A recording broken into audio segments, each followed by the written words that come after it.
दोस्तों, termite insect से तो आप सभी परिचित ही होंगे। आम बोलचाल की भाषा में इन्हें दीमक कहा जाता है। इनकी करीब 2000 से अधिक प्रजातियां दुनिया भर में पाई जाती हैं। आज भारत समेत विश्व के लगभग हर क्षेत्र में दीमक पाए जाते हैं। वैसे छोटे से दिखने वाले इस इंसेक्ट को आप हल्के में लेने की गलती मत कीजिएगा। ये इंसेक्ट कितना ज्यादा खतरनाक हो सकता है ये आपको हमारी आज के इस वीडियो में पता चल जाएगा। इसलिए दोस्तों, वीडियो को बिना स्किप किए हुए अंत तक जरूर देखिएगा, क्योंकि आज इस वीडियो में हम आपको दीमक से जुड़े कुछ ऐसे रोचक तथ्य बताने वाले हैं जिनके बारे में शायद आपने पहले कभी ना सुना हो। तो चलिए वीडियो शुरू करते हैं। दोस्तों, सबसे पहले तो आप ये जान लीजिए कि दीमक इंसेक्ट की प्रजाति से आता है। वैसे तो दीमक का प्रकोप हर मौसम में रहता है, परंतु बारिश के मौसम में दीमक अत्यधिक पनपते हैं। इसका कारण बारिश में नमी का रहना है। दरअसल ये इंसेक्ट नमी वाली जगह पर या फिर आप कह सकते हैं कि अंधेरे में अधिक पनपते हैं। आमतौर पर दीमक बस्तियां यानी कि कॉलोनीज बनाकर समूहों में रहती हैं, और इससे भी ज्यादा हैरानी की बात तो ये है कि इनकी बस्तियों में सामाजिक संगठन की पूरी व्यवस्था रहती है। जी हाँ, बस्तियों का कार्य सही तरीके से करने के लिए इनके समूहों में राजा, रानी, श्रमिक सिपाही तथा सेविकाएं दीमक होती हैं। मुझे पता है यहाँ आप में से बहुतों को ये बात हजम नहीं हो रही होगी कि एक छोटा सा इंसेक्ट इतना बड़ा सामाजिक संगठन कैसे बना सकता है, लेकिन आपको बता दें कि ये हकीकत है।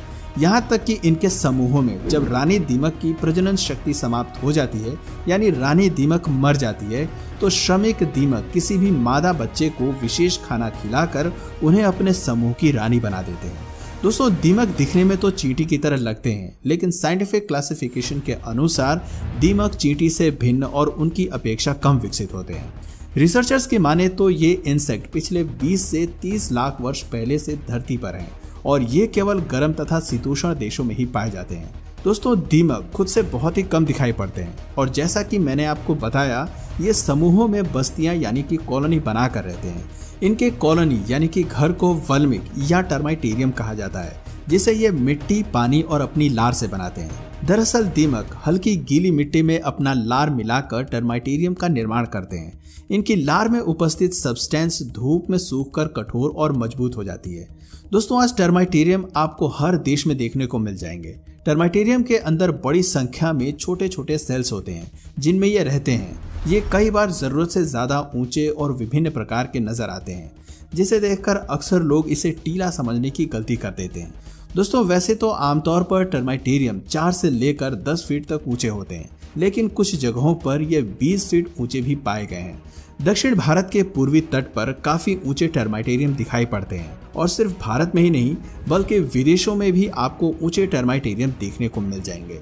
यहाँ आपको जानकर हैरानी होगी कि कुछ रिसर्चर्स को ब्राजील के उत्तरी पश्चिमी इलाके में जंगलों में दीमकों द्वारा बनाए गए ऊंचे टर्माइटेरियम मिले हैं, जो दिखने में बिल्कुल किसी टीले की तरह नजर आते हैं।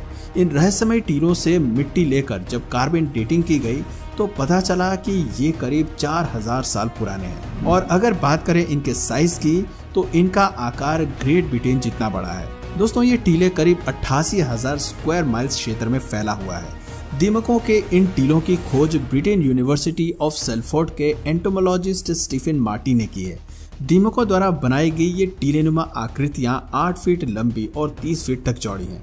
दोस्तों, यहाँ थोड़ी थोड़ी दूरी पर कई टीले बने हुए हैं। कुछ टीले तो 60 फीट तक चौड़े हैं। गूगल अर्थ मैप से देखने पर पता चलता है कि जितने क्षेत्रफल में दीमकों के ये टीले बने हुए हैं वो गीजा के 4000 पिरामिडों के बराबर हैं, और इनकी संख्या तकरीबन 200 मिलियन के करीब है। दोस्तों, अगर दीमक के समूह की बात करें तो इनमें केवल एक रानी दीमक होती है, और वही पूरे समूह के दीमकों की मां होती है। रानी दीमक एक बड़े अर्ध गोलाकार सुंदर कमरे में रहती है।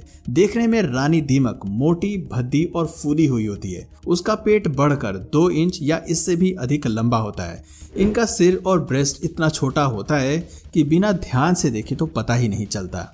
इनके समूह में राजा छोटा और कायर होता है। वो प्रायः रानी के इधर उधर ही घूमता रहता है। रानी के चारों ओर उसकी सेविकाएं और रक्षक भी रहते हैं। ये सब रानी के प्रति अपनी श्रद्धा उसे चाट चाट कर प्रदर्शित करते हैं। रानी का शरीर इतना बड़ा होता है कि वो खुद खाना तक नहीं खा पाती, इसलिए उसे उसके श्रमिक ही खाना खिलाते हैं।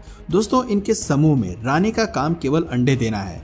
वो दिन रात लगातार अंडे दिया करती है। कुछ वैज्ञानिकों की माने तो एक रानी दीमक प्रति मिनट 60 अंडे देती है। अगर इस हिसाब से देखा जाए तो वो 24 घंटे में 86,000 अंडे देती है। ज्यों-ज्यों वो अंडे देती है, श्रमिक दीमकें उन्हें धोकर विशेष कमरों में ले जाकर रख देते हैं। इन्हीं अंडों से कुछ समय बाद निम्फ निकलते हैं। अंडों में से बच्चे निकलने में 24 से 90 दिनों का समय लगता है। इस समय के लिए कई सारी परिस्थितियां जिम्मेदार होती हैं, जिनमें से एक हीट भी है। यदि हीट कम हो तो समय अधिक लगता है। निम्फ रंग रूप में एडल्ट जैसे ही होते हैं, लेकिन आकार में छोटे होते हैं और उनके रिप्रोडक्टिव ऑर्गन्स नहीं होते। लेकिन कुछ समय बाद वे मोल्ड करके एडल्ट रूप धारण कर लेते हैं। इनमें स्किन डिस्चार्ज आमतौर पर 5 बार होता है। दोस्तों, स्टार्टिंग में सभी निम्फ एक जैसे होते हैं। बाद में उन्हें श्रमिक, रानी या सिपाही भोजन खिलाकर बनाया जाता है। इनमें साधारण बच्चे को विशेष भोजन, विशेष ढंग की मालिश और विशेष ताप रानी बना देता है। कहने का मतलब ये है कि अगर बच्चे को सिपाही बनाना होता है तो उसे बिल्कुल दूसरे ढंग का भोजन दिया जाता है। दोस्तों, इनमें जो रानी दीमक होती है वो 4 से 5 साल तक लगातार अंडे देती रहती है और अपनी बस्ती वालों के बीच श्रद्धा का पात्र बनी रहती है। इसलिए जब वो बीमार होती है या उसकी अंडा पैदा करने की गति कम हो जाती है तो श्रमिक दीमक उसके भोजन का खास ध्यान देने लगते हैं। लेकिन जैसे ही रानी दीमक अंडे देना बिल्कुल बंद कर देती है तो उसका भोजन बंद कर दिया जाता है, जिससे वो कुछ ही दिनों में मर जाती है। तब श्रमिक दीमक उसके शरीर को लगातार चाटना शुरू कर देते हैं। इनके मुंह से निकलने वाला पदार्थ इतना ज्यादा पावरफुल होता है कि वो धीरे धीरे रानी दीमक के शरीर को पूरी तरह से खत्म कर देता है, जिसके बाद सभी श्रमिक दीमक मिलकर उसके स्थान पर नई रानी को बैठा देते हैं। दोस्तों, दीमक भोजन में क्या खाते हैं ये उनके विभिन्न प्रजातियों पर निर्भर करता है। ये सेल्यूलोज युक्त कार्बनिक पदार्थ को खाते हैं, जिनमें आमतौर पर ये मृत पौधे, पत्ती, लकड़ी, कूड़े, मिट्टी तथा जानवरों के गोबर शामिल होते हैं। वैसे दोस्तों, यहाँ हम आपको बता दें कि दीमक लकड़ी जरूर खाते हैं, लेकिन वो खुद से उस लकड़ी को पचा नहीं सकते हैं। इसलिए लकड़ी पचाने के लिए वो अपने स्टमक में एक विशेष जाति के यूनिसेलुलर ऑर्गेनिजम्स को रखते हैं। ये यूनिसेलुलर ऑर्गेनिज्म लकड़ी पचाने के लिए एक खास तरह का द्रव्य पैदा करते हैं, जिससे दीमक को लकड़ी पचाने में काफी आसानी होती है। दोस्तों, दीमक के बच्चों को श्रमिक दीमकों और शाही दीमकों का मल भी भोजन के रूप में दिया जाता है। इसी मल द्वारा इनके एक पीढ़ी के आमाशय से दूसरी पीढ़ी के आमाशय में यूनिसेलुलर ऑर्गेनिज्म पहुंचते रहते हैं। श्रमिक दीमकें अपने मुंह में एक प्रकार का लिक्विड सब्सटेंस भी पैदा करती हैं, जिसे इनके बच्चे और अन्य दीमक चाटते हैं। दरअसल सभी दीमकें एक दूसरे के शरीर से निकला हुआ पदार्थ चाटा करती हैं और इनके कभी कभी चाटने की प्रक्रिया इतनी तेज होती है कि वो एक दूसरे के अंग तक को तोड़ देती हैं। दोस्तों, इन दीमकों को हम इंसानों का शत्रु भी कहा जाता है, क्योंकि ये हमारे जरूरत की बहुत सारी चीजों को नष्ट कर देते हैं। ये लकड़ी और चमड़े की वस्तुएं बुरी तरह से नष्ट कर डालते हैं। इसके अलावा ये दरी, कंबल, कालीन, किताबों को भी खा डालती हैं। इनकी सबसे दिलचस्प बात यह है कि ये किसी भी चीज को बाहर से खाना नहीं शुरू करती, बल्कि ये किसी एक किनारे से चुपचाप उसके अंदर घुस जाती हैं और फिर अंदर ही अंदर उसे खाकर खोखला कर डालती हैं। तो दोस्तों, ये थे दीमक और उससे जुड़े कुछ रोचक फैक्ट्स। उम्मीद है आपको ये वीडियो काफी पसंद आई होगी।